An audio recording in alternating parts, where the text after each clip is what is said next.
اے پیغمبر صلی اللہ علیہ وآلہ وسلم، جو عورت تم سے اپنے شوہر کے بارے میں بحث و جدال کرتی اور اللہ سے شکایت رنج و ملال کرتی تھی، اللہ نے اس کی التجا سن لی اور اللہ تم دونوں کی گفتگو سن رہا تھا۔ کچھ شک نہیں کہ اللہ سنتا ہے، دیکھتا ہے۔ جو لوگ تم میں سے اپنی عورتوں کو ماں کہہ دیتے ہیں وہ ان کی مائیں نہیں ہو جاتی، ان کی مائیں تو وہی ہیں جن کے بطن سے وہ پیدا ہوئے۔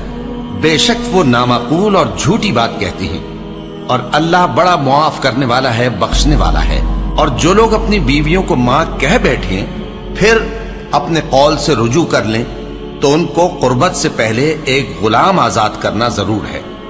مومنو، اس حکم سے تم کو نصیحت کی جاتی ہے اور جو کچھ تم کرتے ہو اللہ اس سے خبردار ہے۔ اب جس کو غلام نہ ملے وہ قربت سے پہلے لگاتار 2 مہینے کے روزے رکھے، پھر جس کو اس کا بھی مقدور نہ ہو اسے 60 محتاجوں کو کھانا کھلانا چاہیے۔ یہ حکم اس لیے ہے کہ تم اللہ اور اس کے رسول کے فرما بردار ہو جاؤ، اور یہ اللہ کی حدیں ہیں، اور نہ ماننے والوں کے لیے درد دینے والا عذاب ہے۔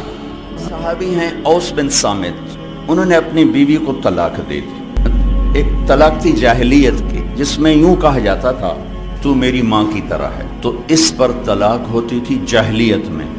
ایسی طلاق کہ کبھی دوبارہ نکاح نہیں ہو سکتا، کہیں اور نکاح ہو کے طلاق ہو کے بھی نہیں ہو سکتا، یہ ایسی طلاق تھی۔ وہ آئیں دوڑی دوڑی اللہ کے نبی کے پاس، رسول اللہ، حضرت عائشہ کنگھی کر رہی تھی، یا رسول اللہ میرے خامن نے مجھے کہہ دیا تو میری ماں کی طرح ہے، اب کیا ہوگا؟ تو چونکہ شرعی حکم موجود نہیں تھا، آپ نے رواج پر فرمایا خولا، طلاق ہو گئی۔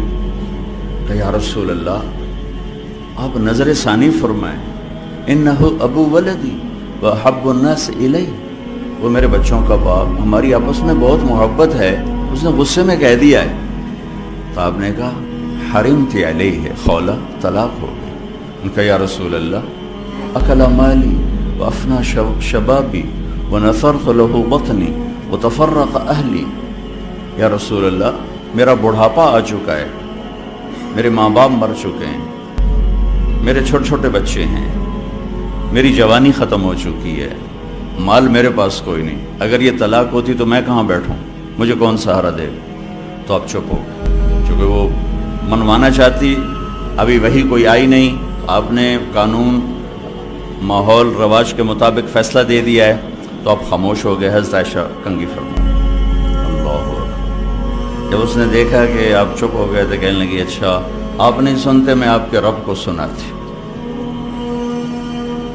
اللہ کے نبی کہہ رہے ہیں طلاق ہو گئی، وہ کہہ رہی اچھا میں آپ کے رب سے بات کرتی ہوں۔ اس نے وہیں ہاتھ اٹھایا، اللہم انہم لی منہ صبیۃ صغار، اے میرے رب میرے چھوٹے چھوٹے بچے، ان ضممتہم الی فضاجعہم، میں اپنے پاس رکھوں تو روٹی کہاں سے کھلاؤں، ان ضممتم الیہ فضاعہ، باپ کے پاس چھوڑوں تو تربیت کون کرے گا؟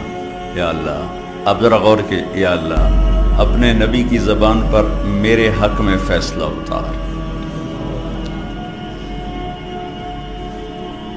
یہ نہیں کہا کہ اللہ تو اپنے علم کے مطابق فیصلہ اتار، تو اپنی شریعت کے مطابق فیصلہ اتار۔ میرے رب میرے حق میں فیصلہ اتارنا، میں بچوں کو کہاں لے جاؤں گی، میں بڑھاپا کہاں گزاروں گی؟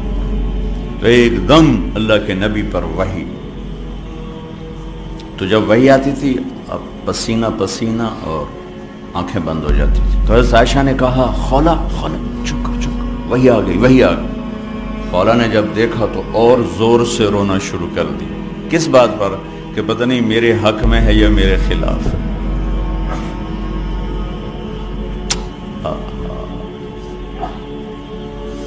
جب وحی ختم ہوئی تو آپ نے پسینہ پہنچا اور مسکراتے ہوئے فرمایا خولا تجھے مبارک ہو، اللہ نے تیرے حق میں فیصلہ دے دیا۔ اور یہ فیصلہ قرآن میں لکھا گیا ہے، اس کو قرآن کا حصہ بنایا گیا، اسے حدیث کا حصہ نہیں بنایا، اور اسے 28واں پارہ اس سے شروع کروایا گیا۔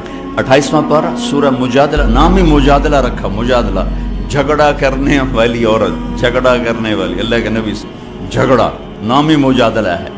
ہم نے سن لیا اس کی بات کو جو آپ سے بات کر رہی تھی، یہ تو ترجمہ ہے، لیکن صورتحال کیا ہے؟ جو ترجمہ کبھی حقیقت کو نہیں بتایا کرتا، یہ جو الفاظ ہیں یہ کیا بتا رہے ہیں، میں وہ آپ کے سامنے پیش کرنا چاہتا ہوں کہ اے میرے محبوب، یقیناً اللہ نے سنا، میں نے نہیں کہا، قد سمعت، لفظ اللہ، میرے محبوب اللہ نے اپنی اس بندی کی فریاد کو سنا جو آپ سے جھگڑا کر رہی تھی اپنے خامند کے بارے میں۔